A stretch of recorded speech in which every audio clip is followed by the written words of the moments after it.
Transmedia forum पर आप सभी का स्वागत करता हूं। दोस्तों, रशिया ने अपनी जो न्यूक्लियर डॉक्ट्रिन है, जो उसका न्यूक्लियर की एसओपी है, उसको रिसेंटली चेंज किया हुआ है। काफ़ी लंबे समय से रशिया अपना न्यूक्लियर डॉक्ट्रिन जो है, एसओपी जो है, वो चेंज करना चाह रहा था। सितंबर से ही ऐसी अटकलें लगाई जा रही थी कि न्यूक्लियर जो डॉक्ट्रिन है रशिया की, वो चेंज हो सकती है। लेकिन ट्यूसडे को जब 1000 दिन रशिया यूक्रेन वॉर के कंप्लीट हो जाते हैं, वहाँ पर रशिया के जो प्रेसिडेंट हैं व्लादिमीर पुतिन, वो डिक्लेयर करते हैं कि उन्होंने अपनी जो न्यूक्लियर डॉक्ट्रिन है, जिसमें रशिया के जो न्यूक्लियर वेपन्स है उसको कैसे और कौन सी कंडीशन में यूज़ किया जाना है। आपको पता ही होगा, दुनिया के सबसे ज़्यादा लगभग 7000 से ज़्यादा न्यूक्लियर आर्सेनल्स, न्यूक्लियर वेपन्स जो है वो रशिया के पास है, और उसको किस कंडीशन में यूज़ किया जाएगा, अब वो रिसेंट डॉक्ट्रिन में रशिया की तरफ से, व्लादिमीर पुतिन की तरफ से क्लियर कर दिया गया है।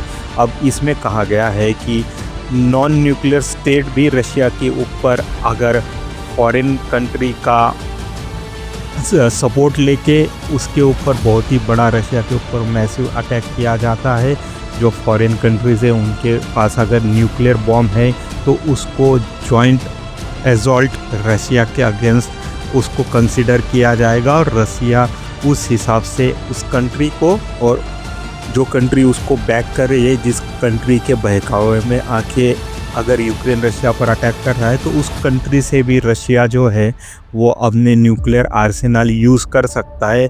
ऐसा थ्रेट करते हुए रशिया ने अपनी न्यूक्लियर डॉक्ट्रिन जो है उसको चेंज किया, जैसा कि आप मेरी स्क्रीन पर देख रहे हैं।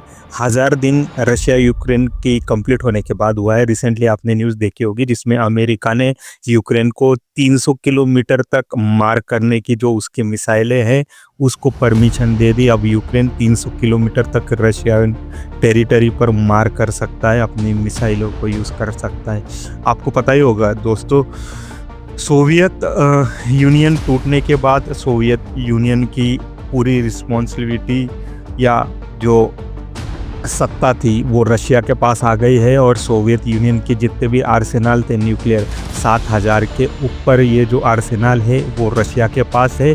और Russia time to time NATO को और स्पेशली अमेरिका लीड यूरोप को धमकाते रहता है उसके न्यूक्लियर वॉर को लेके। अब ये देखना दिलचस्प हो जाएगा कि यूक्रेन युद्ध में फ्रांस, जर्मनी, यूके और अमेरिका, ये जो नाटो के प्रमुख ताकतें हैं, वो ये डॉक्ट्रिन को कैसे ट्रीट करती है और यूक्रेन को कितना सपोर्ट करती है, और किस लेवल तक ये यूक्रेन वॉर जो है वो एस्केलेट होता है।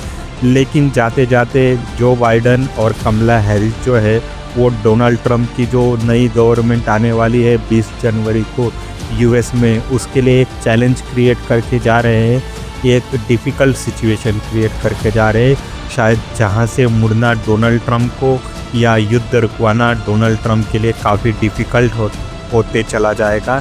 लेकिन ये आने वाला समय ही बताएगा कि यूक्रेन रशिया युद्ध में ये जो टेंशन है ये कितना एस्केलेट हो सकता है, या इसको कंट्रोल में लाने के लिए राष्ट्रपति पुतिन और डोनाल्ड ट्रंप पर्दे के पीछे से क्या बातचीत करने वाले हैं, क्या डिस्कशन करने वाले हैं। अभी तक आपने हमारा चैनल ट्रांसमीडिया फोरम लाइक और सब्सक्राइब नहीं किया है तो रिक्वेस्ट है तुरंत हमारा चैनल ट्रांसमीडिया फोरम लाइक और सब्सक्राइब कर दीजिए। Thank you very much.